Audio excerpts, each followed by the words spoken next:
Welcome, welcome, welcome, welcome, welcome, welcome, welcome, welcome, welcome. Wow, I can see we have 4 eyeballs. Wow, the number is increasing. Karibu, karibu, karibu sana. Karibuni sana. Yes, karibu, karibu, karibu.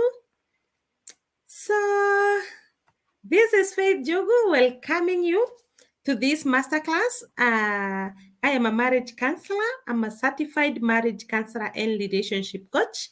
And I want to invite you now as we continue before the others join, because I know we are very many. You can introduce yourself and tell us where you're joining from so that I can recognize you, because time investment is so variable. Okay, time investment is so variable. And I'm just hoping that you can hear me. Can you hear me? Can you hear me? Let me know, please. Let me know if you can hear me.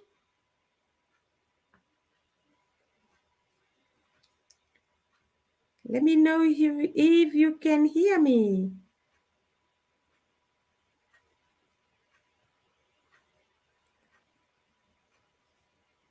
Let me see.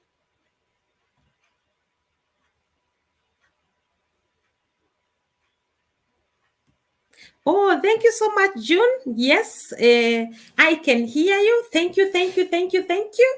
Thank you, Hilda. Yes, I can hear you. Thank you so much, Naomi. Very clear sound. Thank you so much. Thank you, thank you, thank you. Thank you for joining. Now, thank you, thank you, thank you. Allow me to recognize you for coming in time. Let me see who we have here. We have June Kimari. Good evening, Coach. I am June, joining from Kikuyu. Welcome, welcome, June. Thank you for sharing. And then we have Susan Matu. Thank you. I'm Pastor Susan from Bugoma. Thank you so much. Then we have Shajak. Hi, Coach. Hi. And then we have Naomi from Murera. Wow, welcome, welcome, welcome. Thank you, thank you, thank you for joining. Then we have Hilda. Hi, Hilda. Hello. And then we have Fanny. Hi, Fanny. How are you? How are you doing? And then let's see. It's good. I'm so happy that you're here. We have Hilda Geshia. Thank you, Mom, and everyone in the house. Hilda is greeting you all. So hi, hi, hi. And then we have Jackson Morioki in here. Welcome, Jackson. Welcome, welcome. And then we have from Hilda from Kenya, Tana River, well represented. Thank you so much. Thank you, thank you, thank you. And Fanny is saying, yes, I can hear you. Thank you, thank you, thank you. Then we have Edward Kamau. Hi, Faith. I am Edward Kamau from Mudhiga near Kikuyu. Welcome, welcome, Edward. Karibu sana. And then we have Jackson Morioki, hearing loud and clear from Ongata Rogai. Thank you, thank you, thank you, thank you for being here and for being here in time. Now, today, for those maybe who we are meeting for the first time, I am Faith Jogu, the marriage counselor and relationship coach. And I'm so passionate in helping couples reignite love so that they can have spicy, exciting, and fulfilling relationship. Okay, so that's my passion. So if you are in here, yeah, and even those who will watch this record after this, if it's about relationship and marriage, you are in the right place. Okay, so today we are talking about the unforgettable framework. Let me tell you before we start. You know, we have all gone to school, and we thank our parents for that. They took us to school. They paid our school fees, yeah, and we studied and we learned about our careers. uh, you know Everything that we are doing today, it's because we went to school. Okay, now we have studied to be a manager, yeah, to be a driver, to be a secretary, to be an administrator, to be a teacher, to be a doctor, to be a lawyer, all those, you know. And what we didn't learn in school is about relationship and marriage. And let me tell you, do you know relationship and marriage takes the bigger percentage of your life? Yeah, because by the time you are 18, 20 to 24, you are starting to think about a relationship. It comes automatically. And as it is coming automatically, you do not have enough knowledge of what you're going to encounter. And that's why we are having so many separations, so many divorce cases. It is not that we are bad. It's only that we didn't get enough knowledge on that area. Okay, so allow me, we go direct to our lesson. We are talking about the unforgettable framework. That is what we are talking about today, the unforgettable framework. Now, what is this unforgettable framework? The unforgettable framework.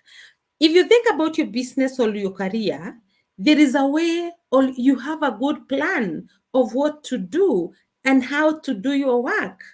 You have alleged your work, you have planned your business, but when it comes to a relationship, do you have a good framework that even when you don't feel like it will still continue growing?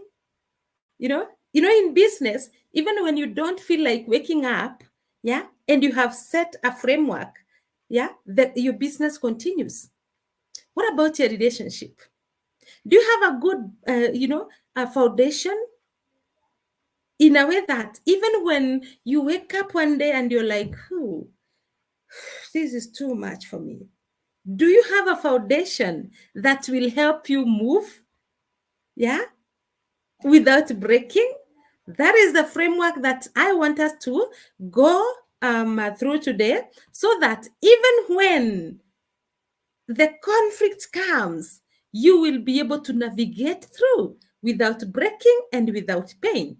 Now, before we go to today's session, those who were, because I can see a good number of those who were in Tuesday's class, masterclass, Tuesdays, we talked in a broad way about conflict management, and I gave a homework. So if you were in Tuesday's masterclass and you haven't forwarded your homework, remember to forward it, or let me make it easy for you. Just type done. Just type done. Just type done in the chat so that I'll know you've done it. Just type done, done, and then I will be okay that you have done the work. Okay, so allow me to share my screen so that you can see, also that we can start our lesson. We are a good number, so we start our lesson now.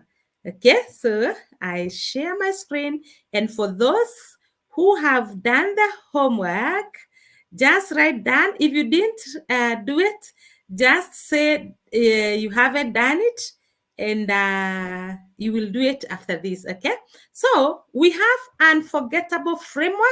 That is what we are going to talk about today, the unforgettable framework. Now, for you to be able to work out your relationship good and well, you have to understand pretty well what you're doing in this relationship, yeah, how you're doing it, because this framework, we will have principles which we will stack.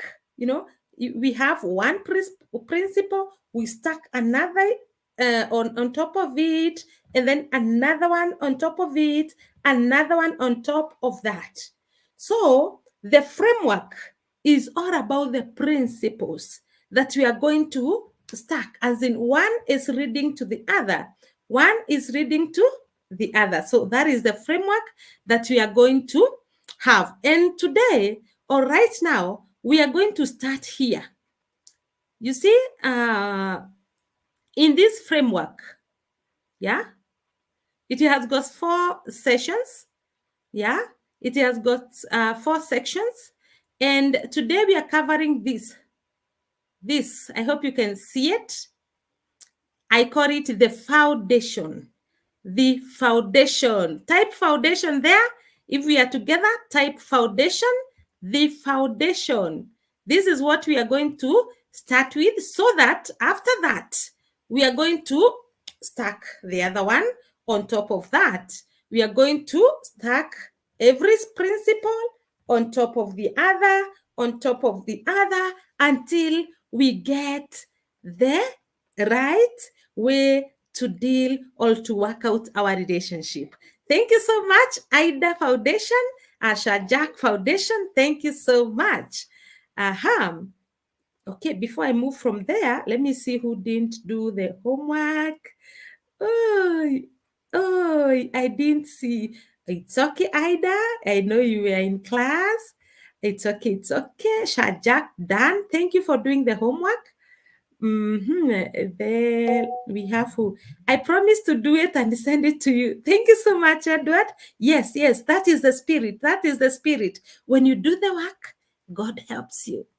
Okay, so thank you so much for doing the work. And even if you haven't done it, I know you'll do it. And then Ida Foundation. Then we have Shajak Foundation. So we are talking about foundation. Grace, thank you so much. And then we have June, not yet done. It's okay, June, as long as you promise yourself that you're going to do it, it's okay. So you will do it later, okay? Now, I have shown you where we are starting, that we have a framework to work on. And today we start with the foundation. So, what is the foundation of a successful relationship?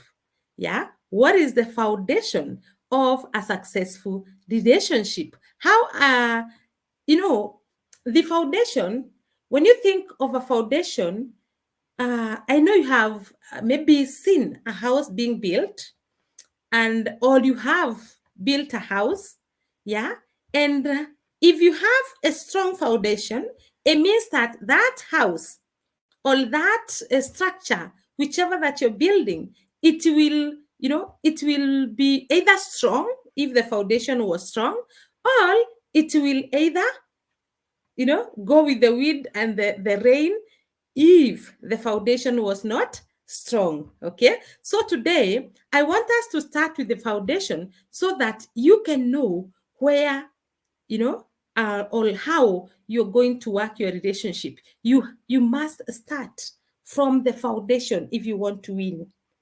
Okay, so let me share. So the foundation of a successful relationship, that is the principle number 1 in the framework. Okay, in our framework, this is the principle number 1. So what is the foundation? Because the foundation of every relationship is the cornerstone of a fulfilling relationship. What does that mean? That if you do not have a strong foundation, your relationship or marriage will not be strong either.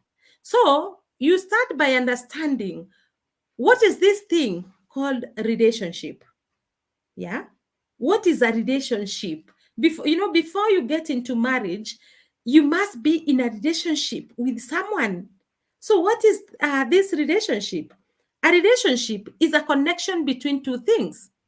And then the marriage is a legally or formally recognized union of the two people, or two people referred as partners in a personal relationship. Now, you see that a relationship is just a connection. So if you are having your partner and you're so in love and your flow, your things are all flowing good and well, you're having a good relationship. But to call it a marriage, it must be recognized. Yeah, it can be recognized through traditions, yeah, through a legal way, yeah, through wedding in the church, yeah, where we have witnesses. That is what we call marriage. Now, in godly marriage, or godly marriage is like a triangle, yeah. First, we have a husband and a wife at the bottom. You see my okay, it is not really clear, but I hope you can see it. You see this triangle of mine. I have a husband, yeah, at one corner of a triangle, then the wife at the other corner, and each and every person is connected direct to God. Okay, so if you're a husband, like we have Edward, you're supposed to be connected direct to your God. Yeah. And then funny, you're supposed to be connected direct to your God. And then at the bottom line here, this is where your life or your love will grow. Yeah. After being connected to God, each and every one of you, yeah, then your love life grows down here. You become more connected emotionally, you become more connected socially, you become more connected down here. Okay, when you start with God at the top. Okay, so as stated in the Bible, that is in Mark chapter 10 verse 8, the two shall become one flesh. That's why you are connected as one. At the bottom there, you are connected as one. So the equation of marriage is 1 plus 1 plus 1 is equals to 1. Okay? The equation is marriage is 1 plus 1 plus 1, full and healthy beings. Yeah, not half. We don't have to have my better half or whatever we call them. You must be whole. And when you are building a strong foundation for your relationship, remember you must be whole. What do I mean by being whole? I mean, every one of us has their own weaknesses. And therefore, you don't need to be half. Yeah. You must be full, as in whole, so that whenever there are, things that come around your relationship, yeah, you'll not be filled in with negativity. What do I mean? Like here, I have a glass of water. You can see it. It is somehow 3/4. Yeah? So if your life as a partner in a relationship, you are 3/4. What do I mean by 3/4? You haven't worked on your personalities. You haven't known how to deal with anger. You haven't known how to deal with conflict. You are 3/4. You're not whole. It means that when there is a negativity in your relationship, it will feel this other part, and when it feels the other part, you'll find that you are changing. Like, there are people who married and suddenly they changed. Why? Because they were not whole. So, my dear friend, you must be whole. And when I say whole, if you are calling your partner a better half, from today, there is no better half. Okay? It is a whole being, whereby you are supposed to work on your personality weaknesses and all that daily to make you whole. Nobody is perfect, but you have to do it. Okay, so that is the equation of marriage. And because God participation in marriage makes it possible for the husband and wife to fulfill their purpose, and the end result is fulfilled marriage. Many people will wonder, why is it that Faith is telling us that God must be at the top there. It is because God will help you. You know, God will help you when you are fulfilling your purpose in this marriage. Okay, so you need God as the foundation of your marriage. Okay, are we together up to there? Are we together? Say yes, yes, yes, if we are together.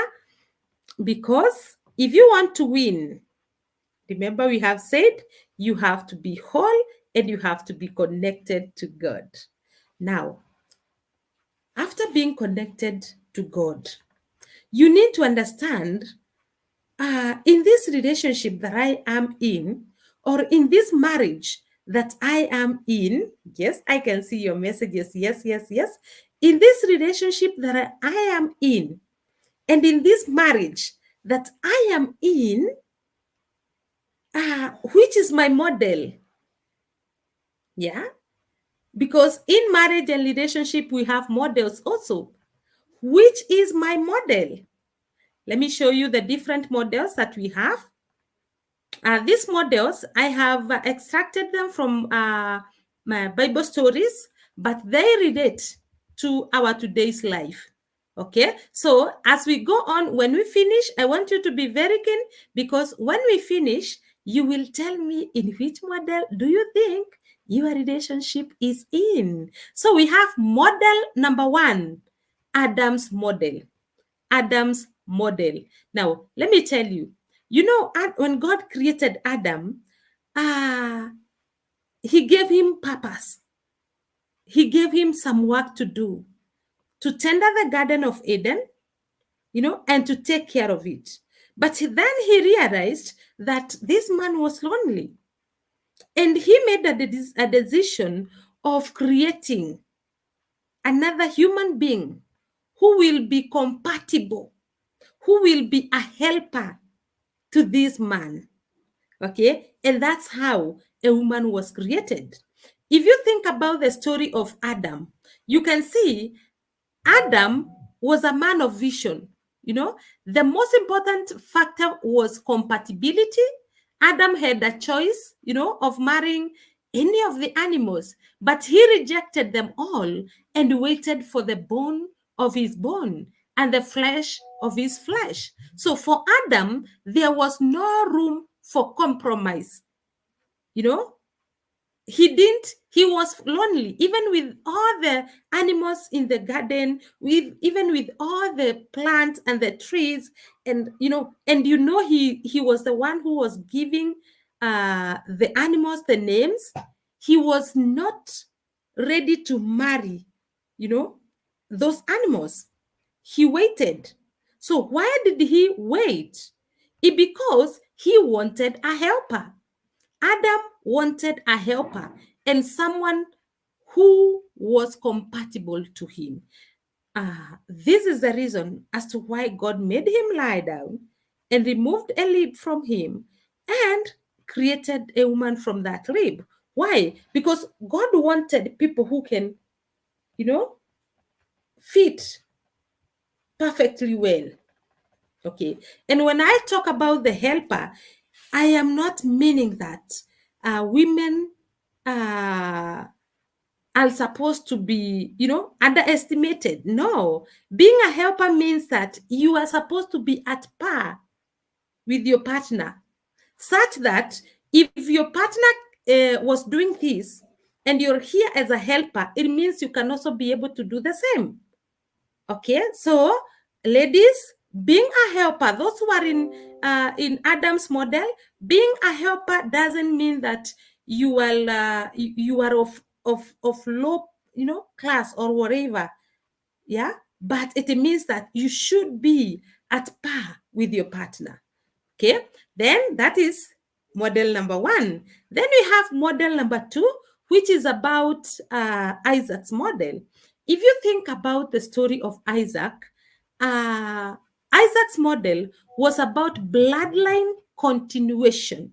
Isaac's model was about bloodline continuation. The value of marriage determines the kind of spouse to search for and where to search. So for Isaac, the goal of marriage was companionship and preservation of God's promise. So the bloodline was the most important factor, you know, to Isaac and Abraham. Those who know about the story of Abraham, remember he was blessed with Isaac at a very old age. And when Isaac was old enough to get a wife, Isaac was never given a time or a chance to choose for himself. It is Abraham, his father, who called his servant and told them, "Go to the land where we came from and get my son a wife from there." What does that show us? Where you came from, that is where your bloodline is, as in that is your generation, where you're coming from. Yeah. And you can see Abraham sending his servants, and the servants going and coming with a wife for the son, that was Isaac. So Isaac and Abraham wanted bloodline continuation. Okay. So when it comes to those people in our today's life, those people who the parents say, you know what, Jack, you're not going to marry from that family. You must marry from this other family. If you have found yourself in that situation, it means that your parents are the ones who are determining where you are going to marry. And that model is called bloodline continuation. Maybe they were friends, and they want to continue that friendship. Yeah. So that's, if you find that it is your parent who determined where you were to marry or to, that is called bloodline continuation model. Okay. So that's model number 2. Then we have model number 3. Let me go back so that you can see. Model number 3, it's about Jacob's model. Jacob's model is all about companionship and love. If you think about Jacob, he loved a girl, and what happened? He worked. Remember, Jacob ran away from his father's house and went to the uncle's house after getting the blessing instead of Esau. So when he went to Laban, the uncle's house, he met Rachel there, and he loved Rachel a lot. And therefore, because he didn't have something to pay for the bride price, the dowry, he had to work for 7 good years. Now, before I move from there, to those of us who are saying that dowry is not supposed to be given, I want to correct you that if you love something, you have to pay the price. Okay, so the dowry, it doesn't matter your culture, the way you do it, but kindly do it. Okay, so Jacob had nothing to pay for the bride price, so he worked for 7 years. And after working for 7 years, he was given the wrong girl. So what did he do? He went again and worked for another 7 years. What does that show us? That according to Jacob, what he wanted, it was all about love and companionship. Without love, you cannot do that, my friend. Without love, you cannot work for 14 years, Bana. It is not even workable. But with love, you can do it. Let me tell you now. In this model of Jacob, there is so many arrows that come to destroy that love. People will tell you, this is not the girl. This is not the guy. But you have to focus. You have to know what you want, right, Jacob? If you are in Jacob's model. Then we have model number 4, Esau's model. Now, after Jacob was blessed instead of Esau,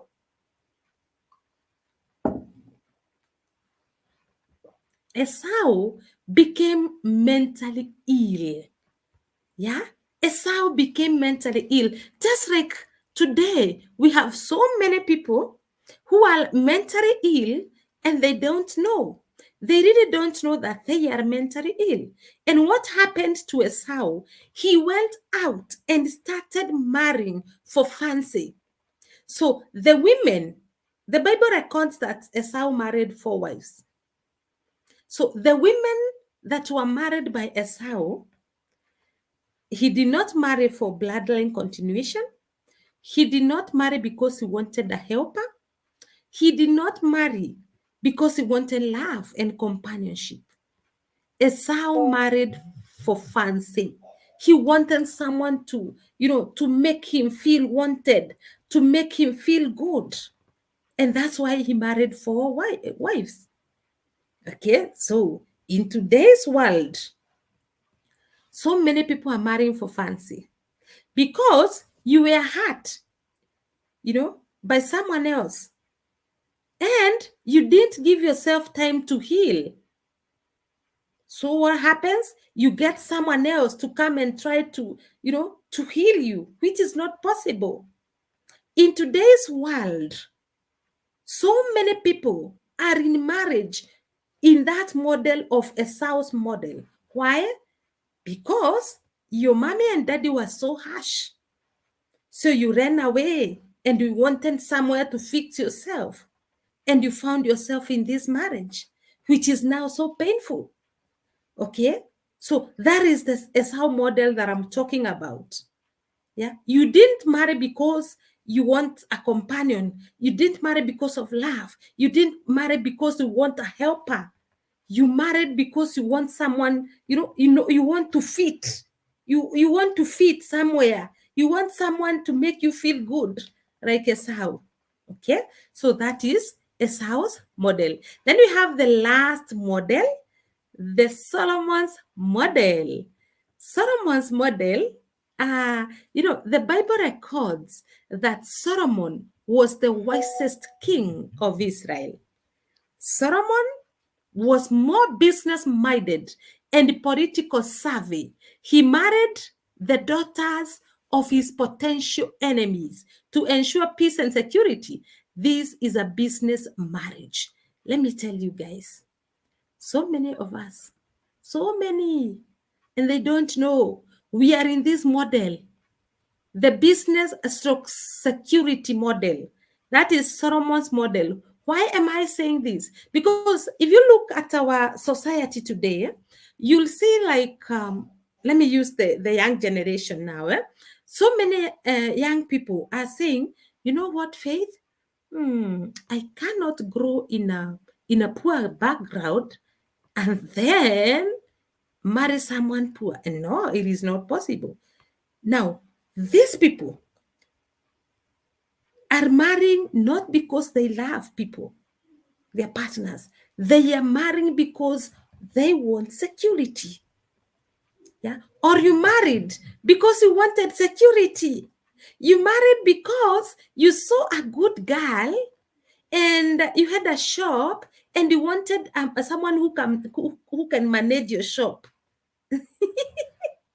I know most of us are are wondering how can that be a business model. It is because you didn't marry because of love. You didn't marry because you wanted a helper. You didn't marry because you wanted to be compatible. You wanted a companion. You married because I must be married with someone with a big machine. That is Solomon's model. Now, let me tell you, Solomon being the wisest king, there was always fight in Israel. Even today, I think they are still fighting. Even those times, they were still fighting. So Solomon decided to go to the neighboring countries, the enemy countries, and married from each enemy country. Meaning what? There is no way they could go now and fight their in-laws. So Solomon secured his tenure as a king. Okay. Now, when it comes to our today's life, We want to secure our future. So we are looking forward to people who, who are ahead of us. We are looking forward to people who can make us feel how we want. Yeah. It is not maybe someone married you because he wanted someone who can wash the clothes. That's a business model. Maybe you married because you wanted someone who can manage your business. That is a business model. Maybe you married because you didn't want poverty near you. So you went for someone who is rich. Yeah. Without, you can marry someone who is rich because of love, because of you want to be a helper, you want to be compatible, all those things, I'll, well, and you are in love. But there are some of us who married because they wanted to secure their future. Okay, so that's all about the models. Now tell me, in which model do you think you are in?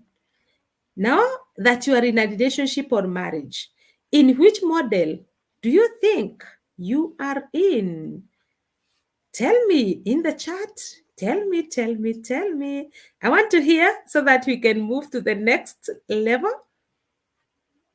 Oh, Ida is saying, I lost you. Please explain the Esau. Oh, it's okay. The Esau's model, it's about trophy and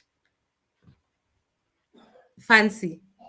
I said that Esau, when Esau didn't get the blessing from the father, he became mentally ill. And that's why he was running after Jacob, because he wanted to kill Jacob. He was so angry. As in, what he saw, he wanted to kill the brother because the brother took away his blessing, his birthright. Yeah. So after, when Esau didn't get Jacob to kill him, he went out being, he was not okay mentally. So he went out and started marrying for fancy. As in, the Bible records that he married 4 wives, and he even went against his father's will, because they were supposed to marry in in what, in their bloodline, as in Jewish. They were not supposed to marry the pagans. Okay, so that is trophy, and yes, and fancy marriage. Okay, so thank you. I hope you have understood, Ida. And then we have wow, thank you so much for understanding, Ida. I'm in Jacob's model. Thank you, thank you, thank you. And then we have Shajak in Jacob's model. Thank you so much. And then we have June in compatibility and helper. That is Adam's model. Good. And then we have Edward Kamau. We are in Jacob's model, companionship. Oh, wow, this is so good. This is so good. I can see all of us here are in the right models. The right model is Adam's model and Jacob's model. Why? Because you are the one who have made your own choice, and you want to be compatible, and you want love. Okay, so, but there is this thing that I tell people. If after knowing, when you learn about something, you become aware. If after knowing, for example, let's say one of us is in Esau's model or Solomon's model, you don't have to kill yourself. We create or build a structure, well tailored for your model. Okay, so it doesn't matter the model that you are in. If maybe you married at a young age and now you have realized that you are in Esau's model because someone had, broken your heart, and you wanted someone to fit in, and you found yourself in a house model, you don't have to worry. What you need to do is just understand, okay, I am now in this model, and because things are the way they are now, I need to get away to work out this model. Okay, good. Thank you so much. Fanny is saying she is in Adam's model. Thank you so much. So, having understood the models that you are in, now what next? Now that you have understood that you are in this model, yeah, you have understood. I have seen most of you are in Jacob's model and Adam's model. Yeah. Now, if you are in that model that you are in, what then brings conflict and disconnection and the pain, you know, that are those conflicts that are bringing pain and the struggle in your marriage or in your relationship? What is it that is bringing all that pain? Okay, you have, it's okay, you are well connected to God where we started, and now you have understood that you are in Jacob's model or Adam's model or Esau's model. Why is it now in this model it is really painful, like you cry every day, like you're trying to figure out whether this is the marriage you really wanted? Why? Let me answer a question here. Which model does the singles belong? When you are single and you have learned these models, like now you have learned that we have models, when choosing your partner, you must know what you want. Okay? So, for example, let's say Grace, she is single, yeah? And she now knows that there are these models, and you want a successful relationship and marriage, you must know what you want, because we are different. Yeah. So, but if you want to have a successful marriage, it is good to be in Adam's model or Jacob's model, because Adam's model, you be compatible, you be a helper, your partner will also be a helper. That means that you are helping one another go on with life. If you are in Jacob's model, it means that there will be love and companionship. The two models are not bad, and even the others, it is not that they are bad, because they have their own intentions, like Solomon had his intentions. Okay, what is needed is just to have a good structure. After discovering this is my model and this is what I want, yeah, so you create a good, or you model a structure so that you will never go through pain in that model. Okay, I hope I have answered that. Grace, you can tell us which model you'd want to be in, because I know you have what you want. Okay, so now that you have understood the models, why is it that this marriage is becoming so painful? Why is it that you're wondering, or you feel like you want to quit? You feel like, this is too much for me. Why? This is the reason as to why. This is the reason. The reason is because the reason as to why you are struggling in your relationship is because you are in a certain stage and you don't know it. And also, you don't know how to navigate through and move to the next stage.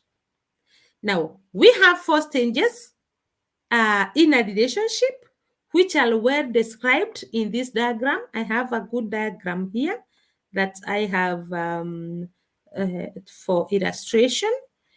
If you look at this triangle here, we have 4 stages.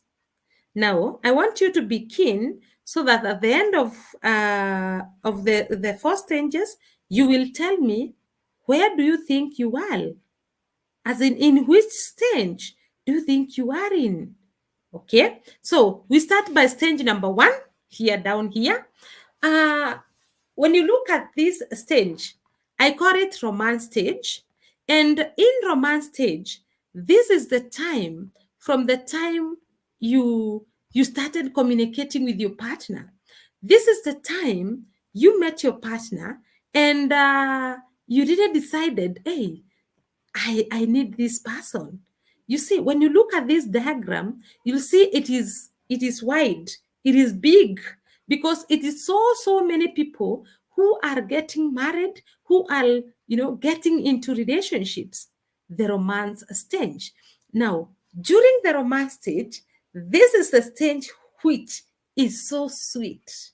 Uh-huh.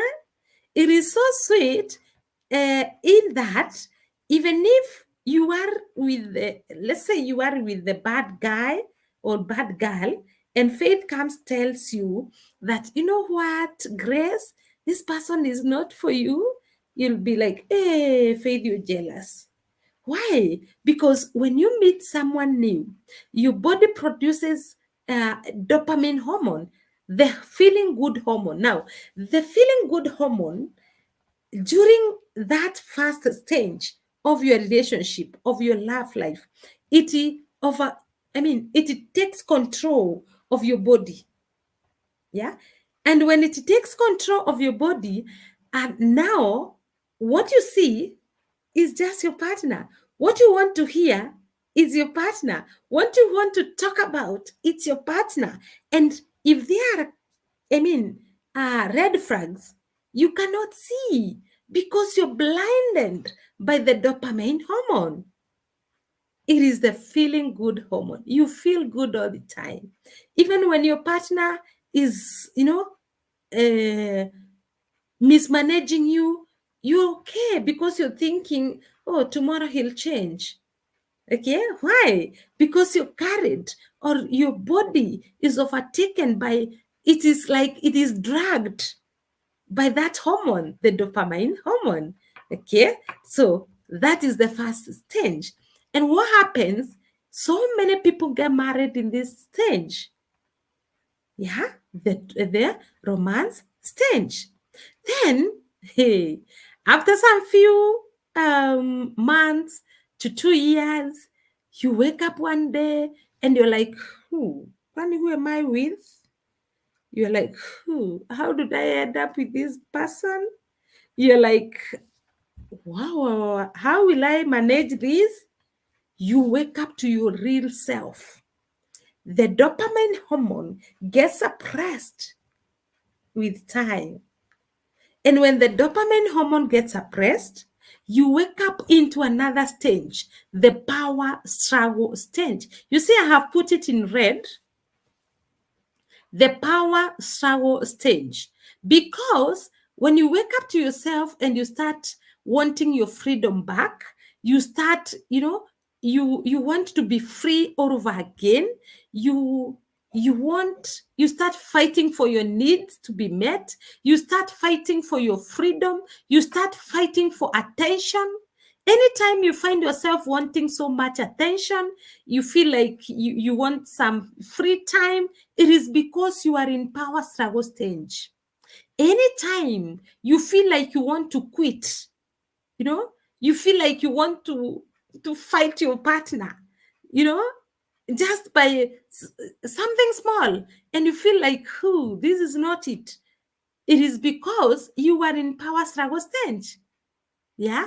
And it is in this stage you either break or survive. That's why I have put it in red. You either break or survive. Now, let me tell you, during this stage, the fact is, the deeper you are in love, the more you are to fight. And there are two types of fighting. The deeper, right for me, the deeper you are in love, the more you are to fight.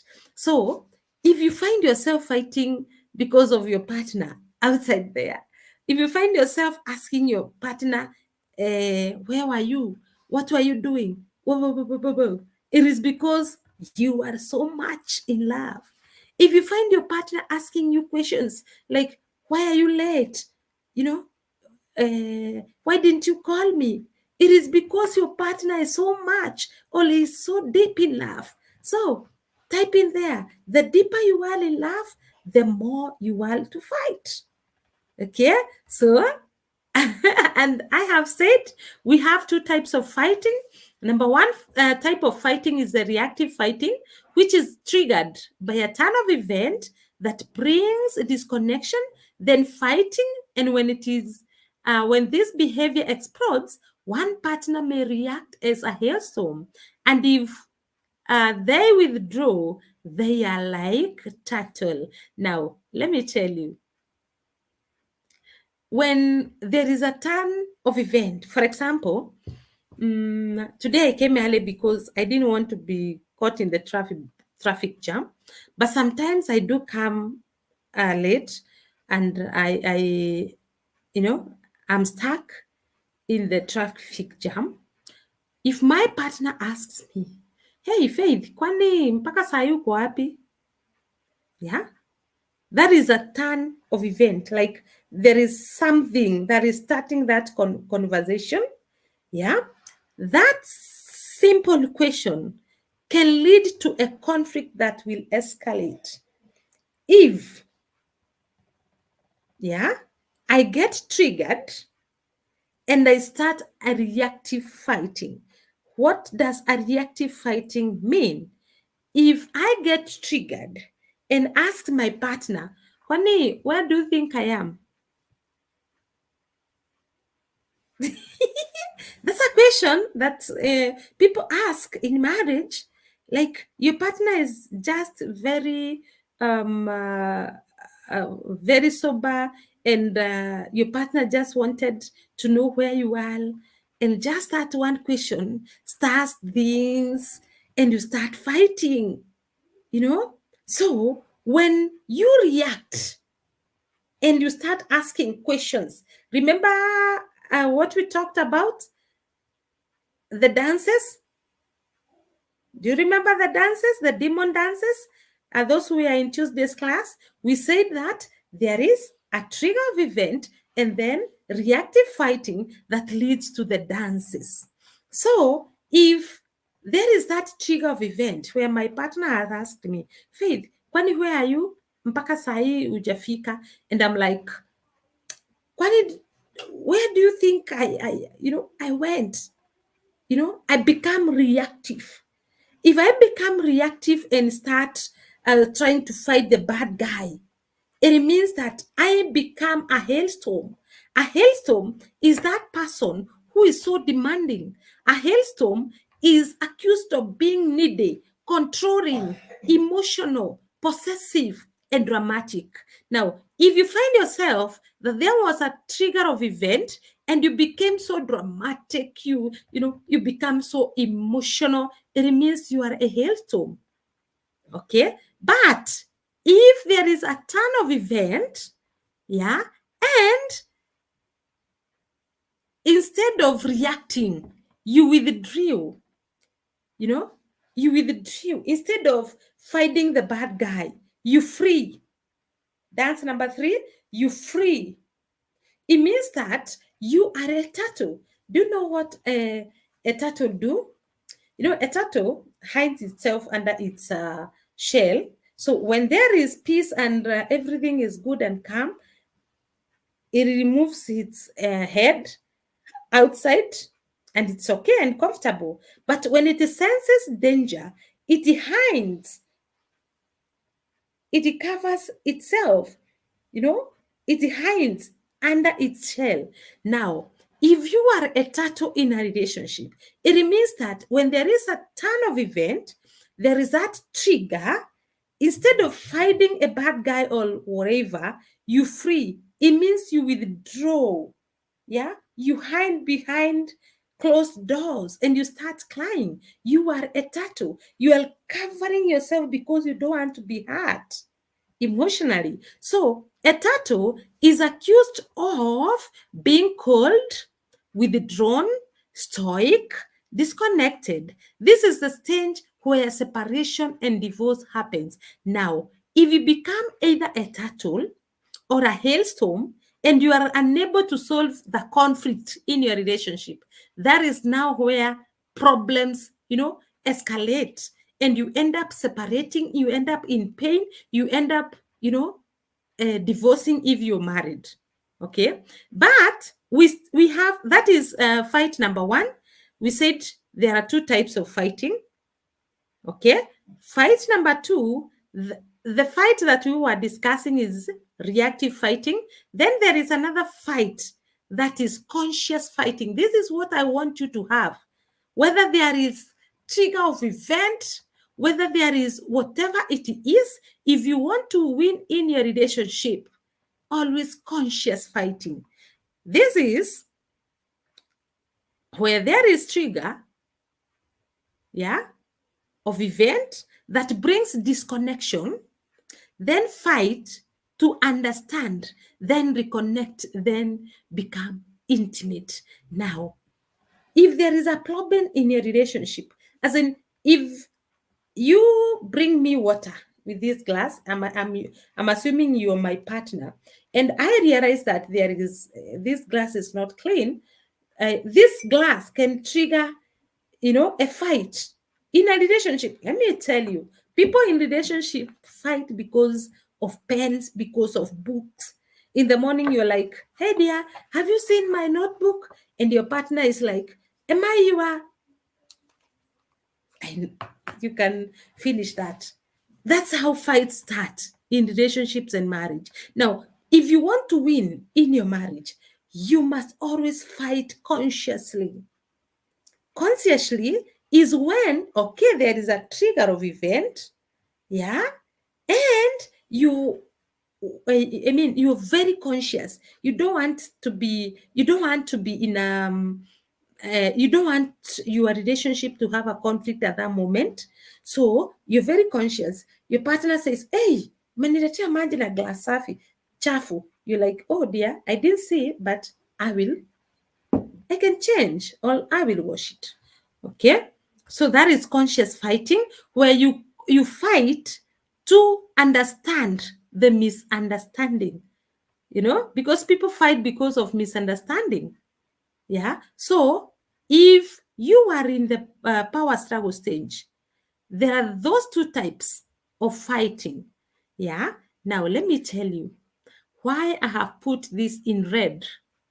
It is because this is a stage where so many people are breaking.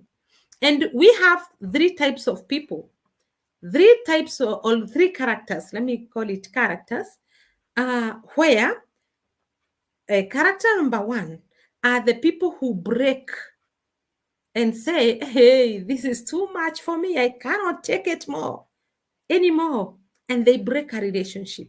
When they break a relationship or a marriage, you were already in it because you went through the romance stage, and now you found yourself in the power struggle stage, and you have realized that you cannot take it anymore. So you break.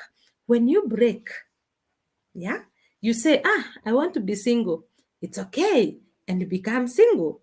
After some few months or some few years, you cannot live lonely, because that's a problem that God saw.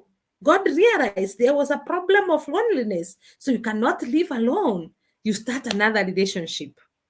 When you start another relationship, you go through the romance stage, you enjoy and feel good and feel good.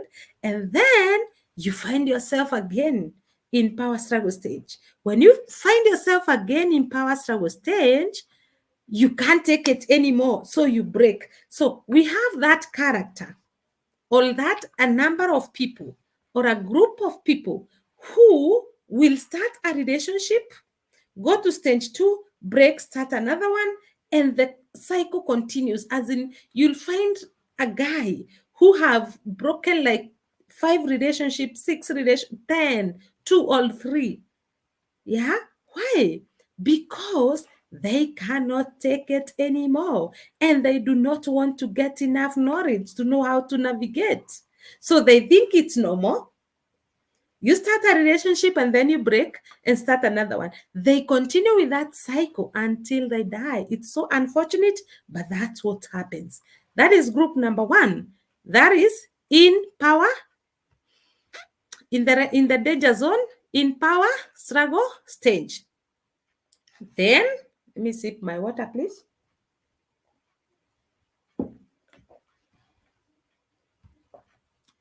That is character number one or group number one. Then we have another group of people who decide, hey, this is too much for me. But now I have invested so much in this relationship or in this marriage. All I have my kids. I cannot, just go like that. So the next group of people give themselves reasons to stay in a painful relationship. Now, this is what happens. If you are in this group who says, I will stay in this relationship so that my kids can have a good life. I will stay in this relationship just because I want my children to go to good school and all that. I want their father to support or their mother to support. Or you give yourself a reason that, hey, you know what? I have invested so much. I am the one who dusted this person. I am staying here just because of my money. You will continue staying in a painful relationship if you do not search for help in that relationship where you have decided I'll be here because of this reason. It means that you will live in a painful relationship. Let me tell you, after the reason that you gave yourself expires, let's say you said, I'll be here because of my kids. After they finish school, they go to college, they go to university, and they marry. What is there? What is left for you? Nothing. Because you never worked for your relationship. You never wanted to make it sweet. You assumed things and said, I'll be here because of my kids. Now the kids are gone. This is the reason we are having so many divorce cases. If you go to our courts today, we have so many divorce cases of people who have lived together for over 30 years. And people are wondering, hey, why are these people divorcing at this age? It's because they have been living in painful situation. Because they, instead of searching for help and searching for knowledge on how to navigate and move out of pain, they decided, I'll be here because this is my plot. I don't care that at what time he comes home or at what time she comes home. I'll be here because I want my children to be in this class. You live in a painful situation. Now when there is that reason expires, yeah, you divorce because you are empty. You never worked for it. You never worked on your relationship.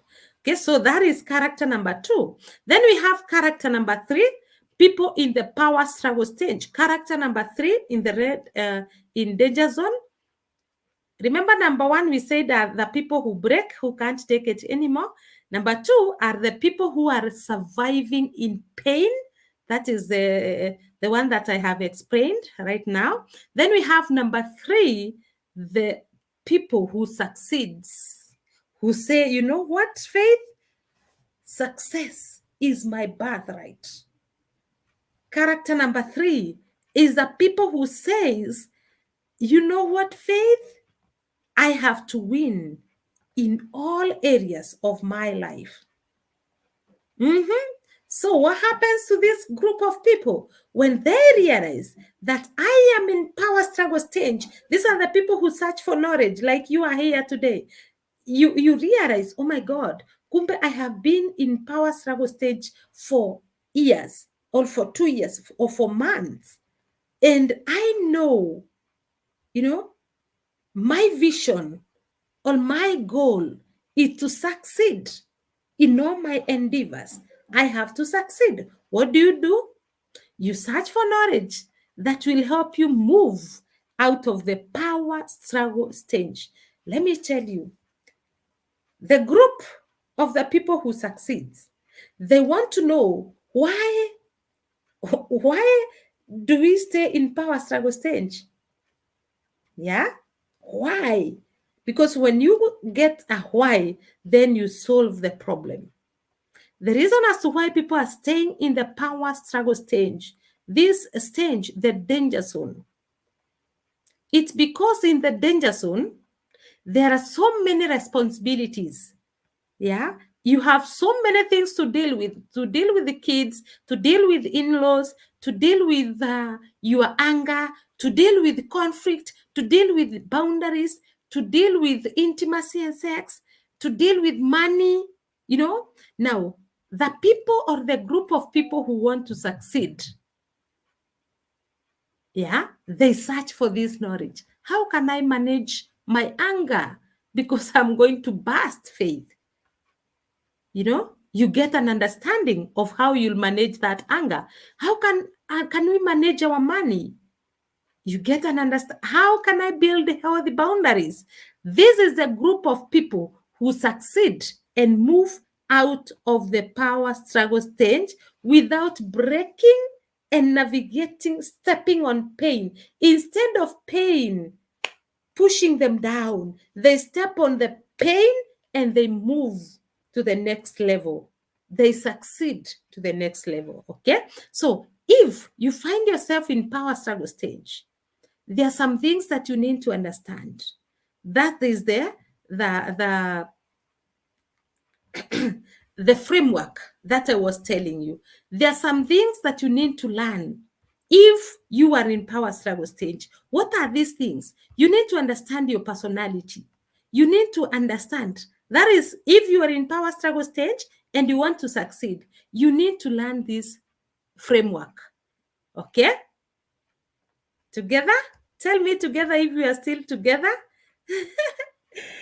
Are we still together? Say together. I want to know. I don't want to be alone in the house. Are we still together? Now, yeah, June Kimathi, thank you so much. Together. Yes, yes, yes. I know now I'm not alone. Thank you so much. Thank you, thank you, thank you. Aha. So let me tell you. You see, in the power struggle stage, hey, do you see this couple is fighting like they are throwing the blows? Yeah. In the power struggle stage, this is what happens. Yeah. You might not fight physically, but you'll find yourself, going through pain emotionally, bleeding emotionally. Okay. So if you want to move of power struggle stage, you must do something so that you can move from power struggle stage to the next stage, which is the mature love stage.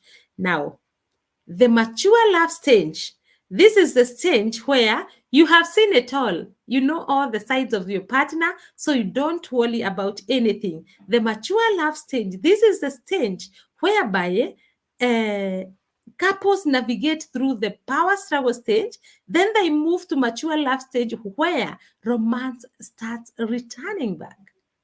And this romance is more deep. Yeah. And the relationship becomes now stable. You become now committed. Yeah. In mature love stage, it is divided into two, where now you are stable. Yeah. You have decided, I am not going to be I am going to be a winner. I'm going to succeed. I have a goal that I want to meet. I have a vision of my life. And if I can win in my career, why should I not win in my relationship? Uh-huh. If you can win in your business, even when it is tough, like right now, the businesses are going down. It is really painful. In business world today, people are really struggling, but you're still winning. If you can win in your business, in your career, why not? I am challenging you today. Why not in your relationship? You can, if you make it your business. Okay. So after moving out of power struggle stage, you go to the mature love stage. You become stable. Now you are stable. You become committed. You start doing projects together as a couple. Okay. After understanding or doing things together as a couple, you find yourself to the next level of your love, the blissful stage. This is the best stage of all. Why? Because now you remember the romance stage where the love was, the dopamine hormone was high, high, high. Yeah. But now the love comes back again, without those, uncertainties and all that. So you know very well, I love this person and we are going to live together the rest of our lives. Okay. So in the blissful stage, this is where your relationship becomes a gift and you can move out the world and make a difference. This is when you have projects together. You can work together. You can do things together without fighting. Okay, so that is the four stages of a relationship. Now, tell me now, in which stage are you in? In which stage are you in? Are you in romance stage, feeling good? Or are you in power struggle stage? The conflicts are so many, they are escalating. You don't know what to do. You're wondering what next. You don't know about tomorrow. That is the power struggle stage. It is full of uncertainties. Or are you in mature love stage where now you're stable and you're not ready to go back? Or are you in blissful stage? Tell me, in which stage are you in? Waiting. I'm giving you time to tell me.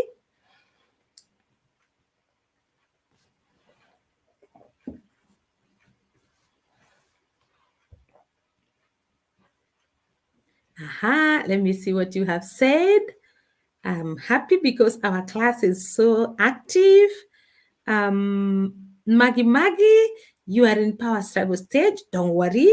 As long as you're here, I am going to help you craft, you know, that roadmap well tailored for your relationship. So you don't, as long as you're in this class, even if you're in power struggle stage, you will move out of that power struggle stage successful. So thank you so much for sharing, Maggie. Then we have Shajak, mature love stage. Wow. I'm happy for Shajak because I know she has been in my classes. And the last time we were in class, you were in power struggle stage. I'm happy that you have moved from power struggle stage to mature love stage. Wow. Congratulations. I'm so happy when I walk a journey with person and they win. And they win. Shajak, I'm so happy for you. You've been in my 8 weeks class, so I'm happy, happy, happy. Then we have Maggie. Oh, power struggle stage. I have seen that, Maggie. Thank you so much. I'm going to help you. Then we have Fanny, power struggle stage. It's okay, Fanny. We are going to work it out and show you how to move out of power struggle stage. Then we have Edward Kamau in power struggle stage. So, 80% of the people in this class today are in power struggle stage. Let me tell you now, you don't have to worry if you are in power struggle stage and you really know your model, so you want to have a successful relationship. What we need for you to be able to move out of the power struggle stage is to know the principles and the practices that you're supposed to to practice so that you can move out of the power struggle stage. Let me tell you, let me ask Shajak, can you remember in which month we were in class with you, Shajak? You can chat me there so that we give these people hope. I know you were in power struggle stage. Was it in April?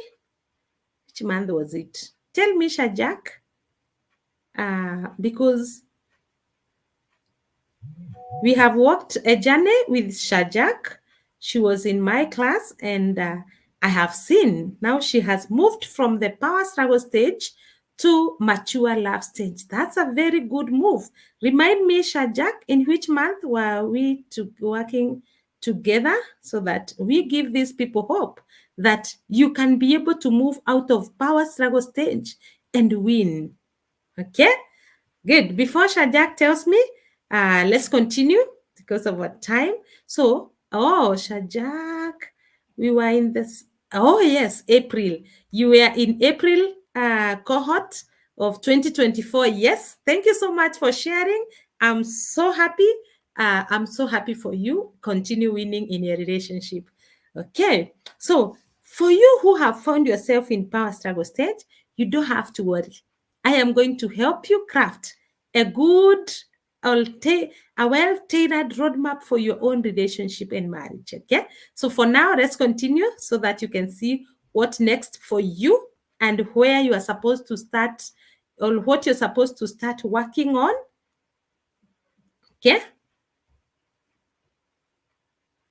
Good. Yeah, there. So after understanding that you are in this relationship in this model, because I am believing that we have all understood about the model, and now you have understood that you are in this stage whereby 80% of our class we are in power struggle stage. Don't worry.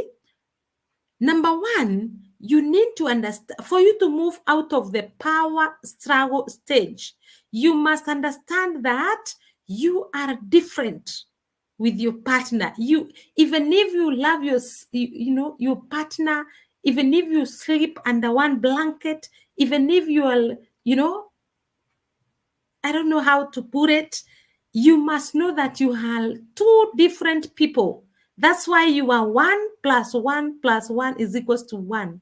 So your personalities and your characteristics are so different.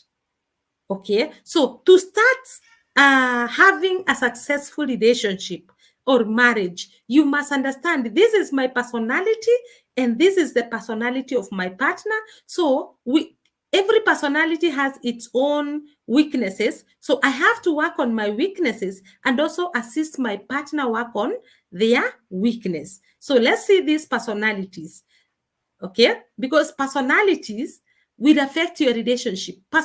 Your personality, as in your characteristics, will make you stay longer in the power struggle stage. Okay, so personality is the characteristic set of behaviors, cognitions and emotional patterns that evolve from biological and environmental factors.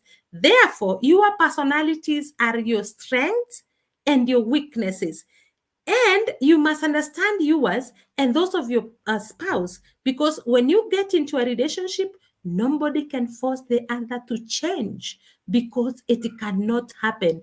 People do not change their personality. Let me tell you, I have seen people say, oh, we are going to get married. I'm hoping that my partner will change.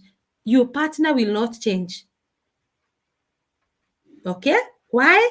Because that is his or her personality. Yeah, it's like when you have a maize plant, yeah, and you're expecting it to change into a mango tree. Can it happen?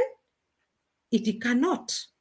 Those are two different things. So if you married your partner and you're expecting with certain personalities and you're expecting your partner to change, it cannot happen. What happens? They work on their weaknesses. Yeah, you work on yourself daily to be whole. Okay, so let's see these personalities. Now, I want you to begin, because at the end of it, you will tell me your personality typology. We have 4 personality typologies, which are popular, sanguine. Now, in a relationship, if you are a popular sanguine person, it means that you are that person who is extra friendly, playful, fun-loving, talker, volunteer, and you apologizes very easily. And when it comes, those are your strengths. let me show you how these strengths can become or can bring conflict in your relationship. Imagine you being a popular sanguine. You are extra friendly. So when you go to church, you make like 100 friends, and you come following one another to your home, and maybe your partner is not that extra friendly. So what happens? That strength of yours becomes a conflict. Okay, so when it comes to your personality, your strengths and your weaknesses can start a conflict. That's why it is very, very important to understand how to handle your strengths and how to handle your weaknesses. So when it comes to popular sanguine person, they are not organized. These are the people when you get into their home, it is so disorganized. But when you see them outside there, they are well dressed and all that. But when you come home, you wonder, hey, is this the faith I know? Yes, because that is the popular sanguine person. Then they are easily angered.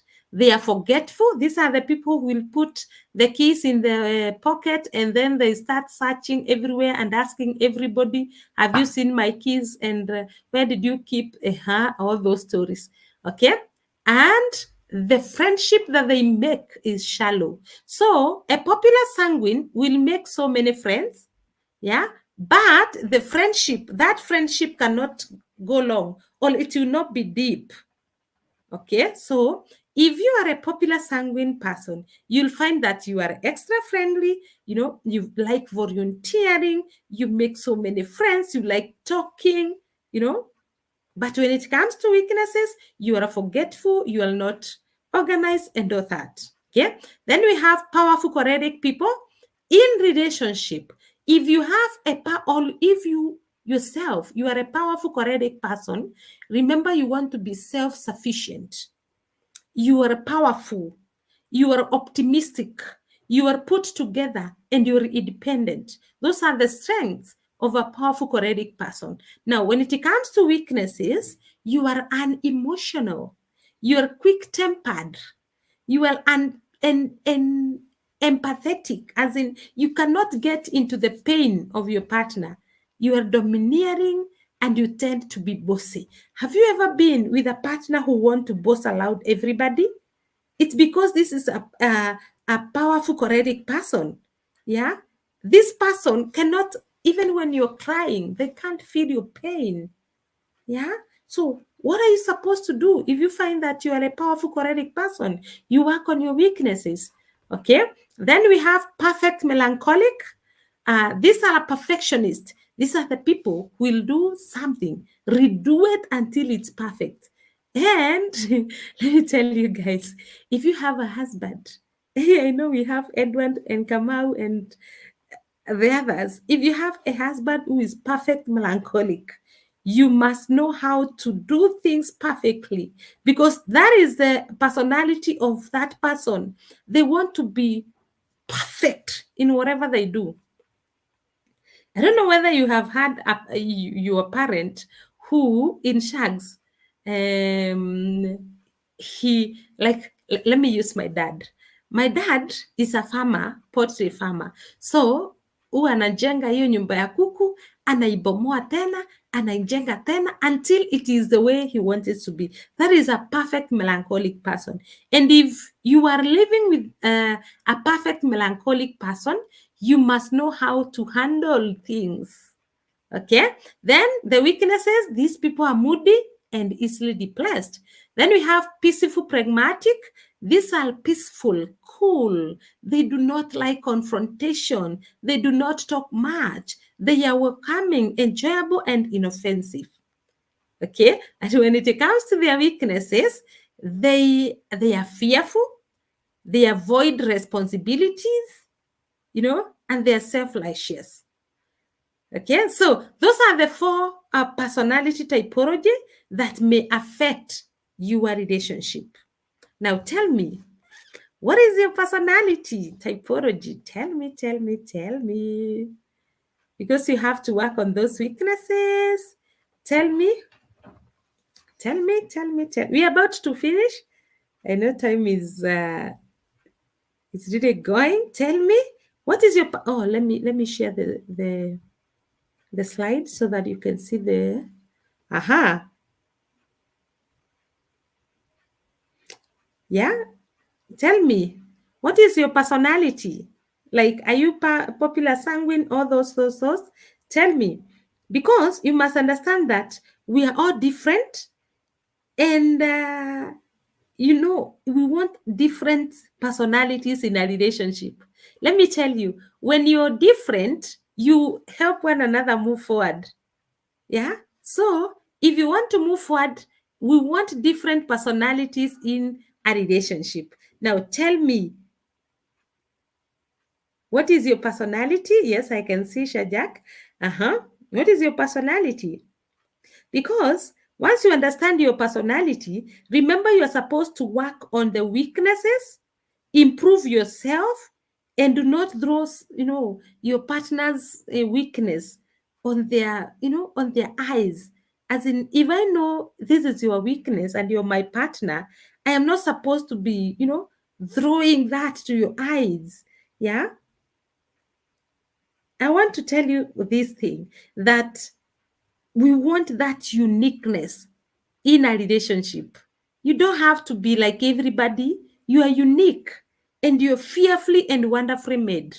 That's why we have different personalities. Okay.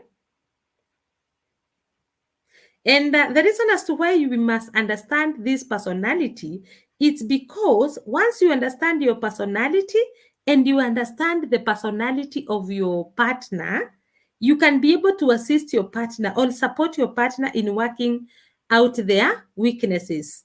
Okay, good. Let me see now. I'm sure we have. You have told me your personality.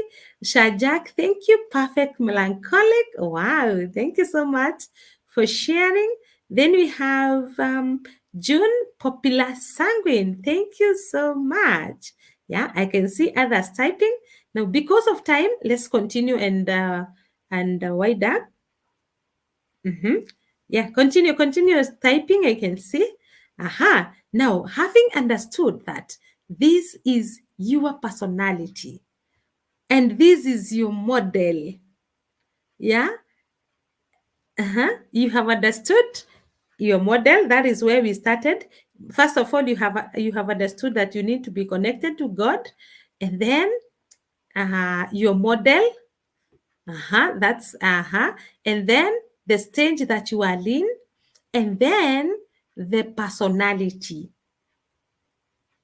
Now, having understood all that, and you want a successful relationship, what next? What next? Yeah? What next? It is building or crafting a roadmap for you. Yeah? Now, this roadmap, this is the roadmap. This is the roadmap, and it is the unforgettable framework for you. Yeah? This is the unforgettable framework that you need to work with for you to have a successful marriage. Let me see. I can see June. I can see Fanny, powerful choretic. Thank you so much for sharing. And then, last I checked many years ago, I had a combination of choretic and phlegmatic. Melancholic followed strongly too.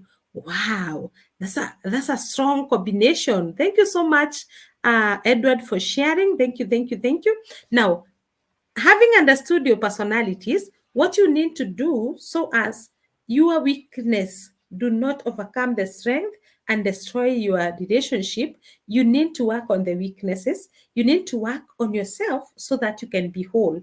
Every personality has its weakness, so you work on your weakness now that you are aware. Okay. Then, after that, this is what we need. Yeah. You see, this is the framework. And today we have covered this first, the foundation. This is the foundation. Yeah, we have covered the foundation. Now, after covering the foundation, we are supposed to the foundation is that you have understood your model, you have understood the stage that you are in, you have understood your personality, and you know you're supposed to be connected to God. Now, that is a good foundation that you are aware of everything that you need in a relationship. What next? You come to the unforgettable principles. These are the principles that will help you move out of the power struggle stage. Now, these principles, if you look at this first circle, we have sources of conflict. You need to understand in your relationship, where do conflicts come from? Okay, then you need to understand how to resolve this conflict.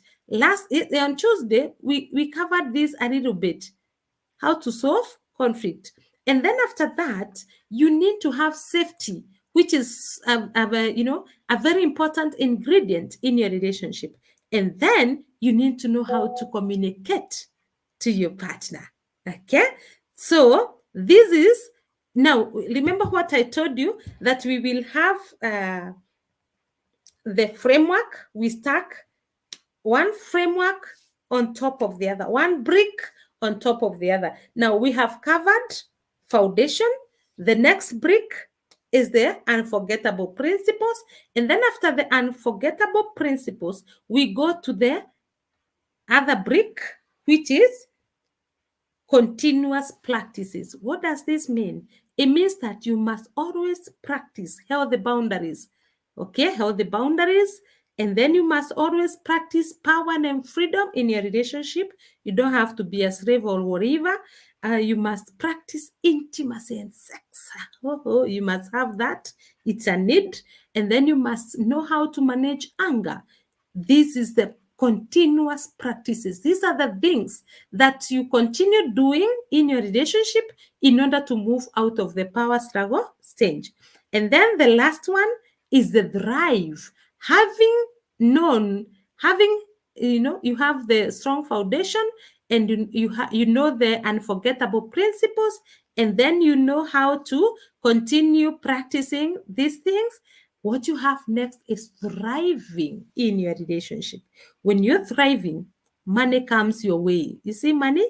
So you learn about money, and then you understand better the meaning of marriage, and you understand yourself better, the attachment bonds, and then you understand yourself better.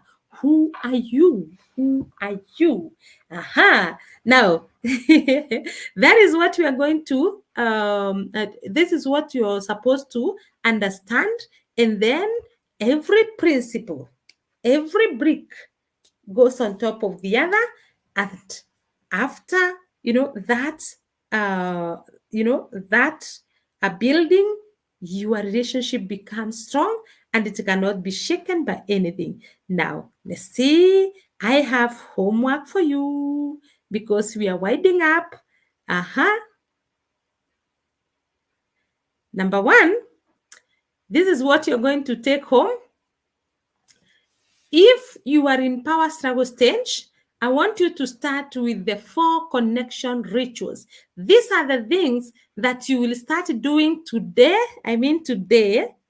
Remember, I told you, if you learn and you don't practice, it will not help you. So you get the knowledge and then get the wisdom on how to apply that knowledge. Okay, so this is what you're going to go home with, the 4 connection rituals. How are you going to connect with your partner? As in, now that you are in power struggle stage, you feel like you want to quit. You feel like, oh, this is not what I prayed God for. How are you going to reconnect back? This is what I want you to do. Number 1, get a journal. Yeah, admiration journal. This journal is where you will be writing only the positive things that you see about your partner. Positive only. Negativity, leave it out. Okay, then eye contact, gazing. Now from today, I want you to be looking direct to your partner. Why? Because when you look direct to your partner's eye, you connect. Yeah, but anytime you're angry, do not look direct to your partner, because you'll be transferring anger from your eyes to your partner's eyes. Okay, so when you look direct to your partner's eyes with laugh, you connect emotionally. Okay, so need you to do that. Then loving touch. Loving touch. When you are with your partner and you want to connect back, tap your partner, touch your partner. Let your partner feel you. Okay? Because love is all about feelings and emotions. If you're apart, disconnected, you will never, you'll never grow beautiful love. So loving touch, so important. Tap your partner, come near your partner. Okay, then the last one, create time together. Have time for your partner, as in have time for your partner. Okay, create time, go to dinner, I mean, just the two of you without carrying the children on both heart, just the two of you. If you do that twice a month or once a week, the better for you. Okay, so that's the end of our topic today. And now I have some homework for you. This one I'm going to send it in your WhatsApp so you don't have to worry. But what I want you to do is to make sure you practice what we have learned. Okay, I want you to practice what we have learned. And that is the end of our topic today. Thank you so much. You are Coach Faith Jogo. Now, for the homework, I am going to send it to your to the WhatsApp, so you'll do it. If you are in yesterday and you didn't do the homework, I mean on Tuesday, kindly do it. Practice, practice, practice, practice, so that we can move out of the power struggle stage. Now, tell me, as we went up, what is your what are you going to take home? What was your aha moment in today's lesson? What was your aha moment? What are you going to take home? Tell me so that we can say good night. For me, I'm so happy. I'm so thrilled. I'm so excited to have a vibrant class like today's, to have people who have worked. We have worked together. Imagine it is, we are 1 hour, 37 minutes together, and we are still together up to now. I'm so happy. Yeah. I'm so happy for your time investment. It will not be in vain. Okay. Now tell me, what is your aha moment so that we can close? Tell me, have you learned something new? Mm-hmm.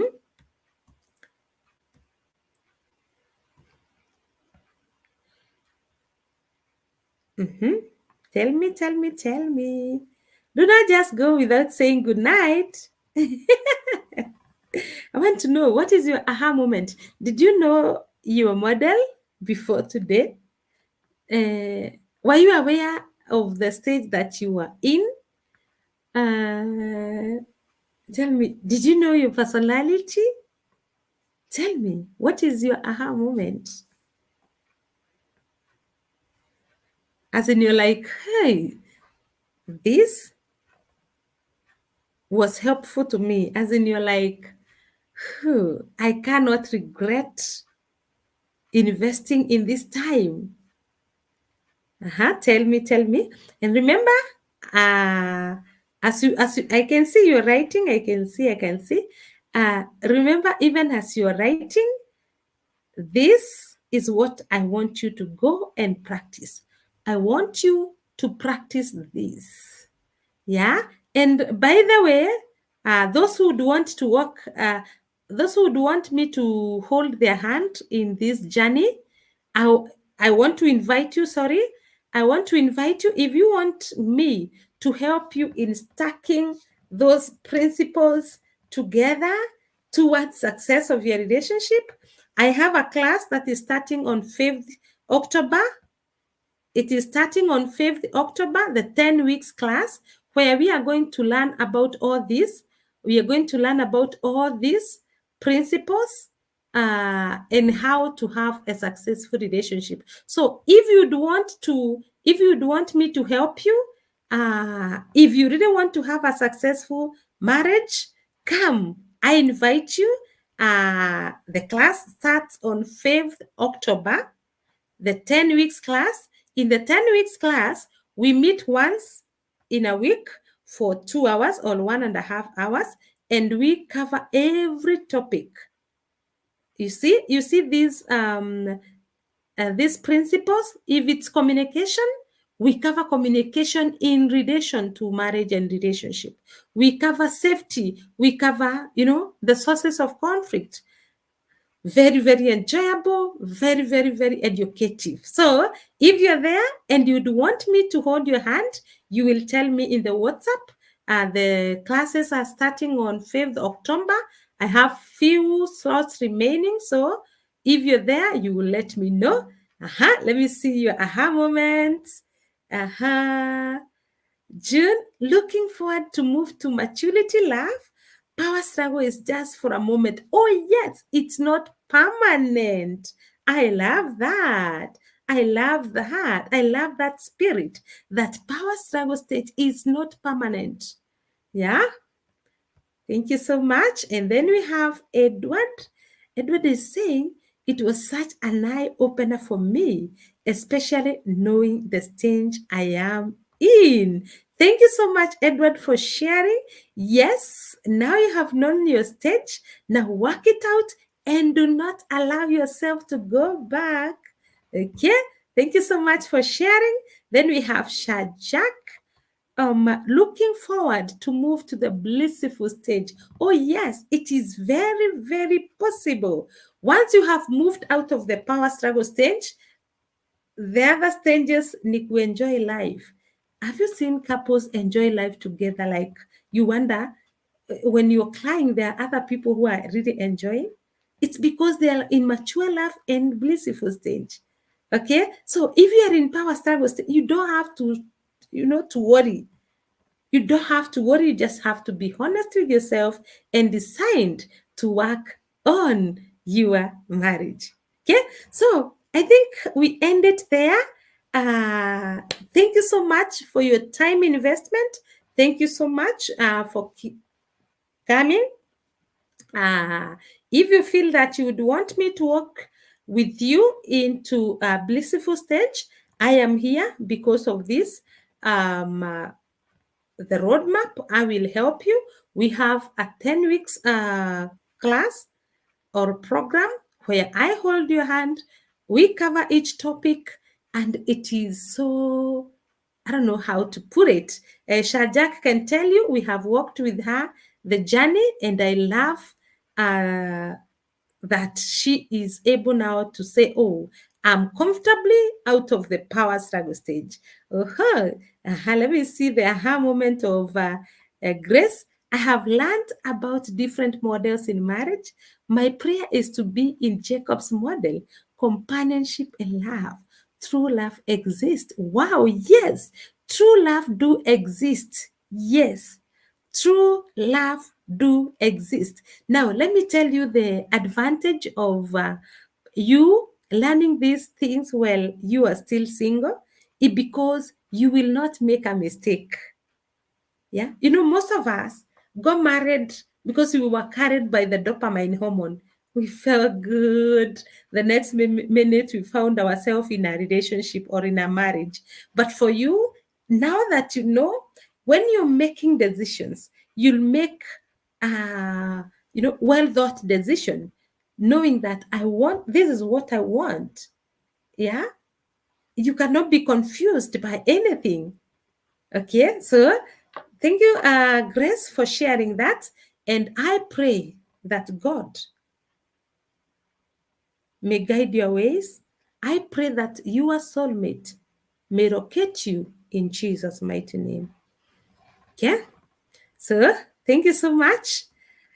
I think we end it there.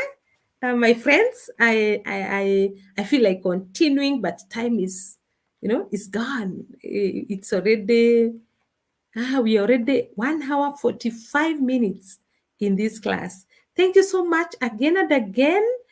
Amen, Grace. Yes, God is going to guide you and you'll get that person, your soulmate, in Jesus' name. And you'll also come to my inbox so that I can add you to the singles group.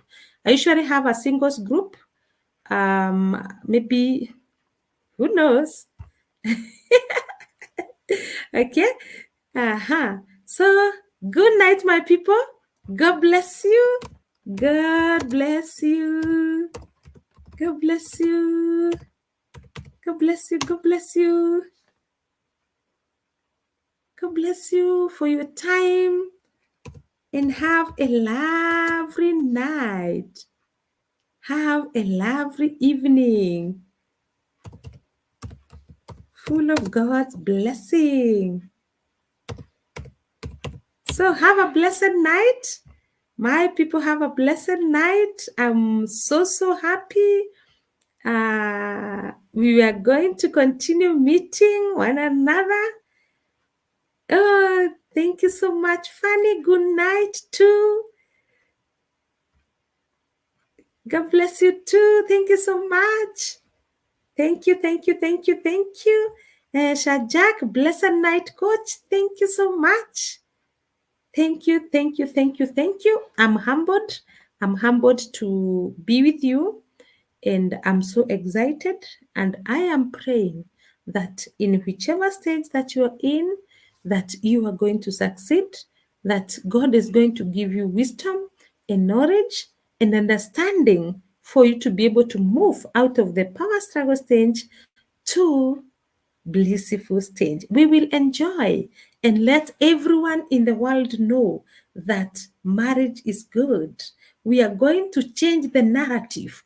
We, as you know, as people who believe that marriage is good, we are going to change the narrative and make people know and read us that marriage is good. Okay, so God bless you.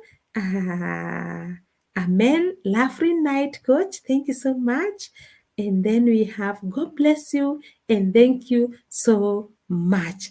Thank you so much, everybody. Now go on and have your sleep, your blessed night. You are so blessed. Okay, good night. Let me end the stream so that you can all go and sleep. Good night, good night, good night.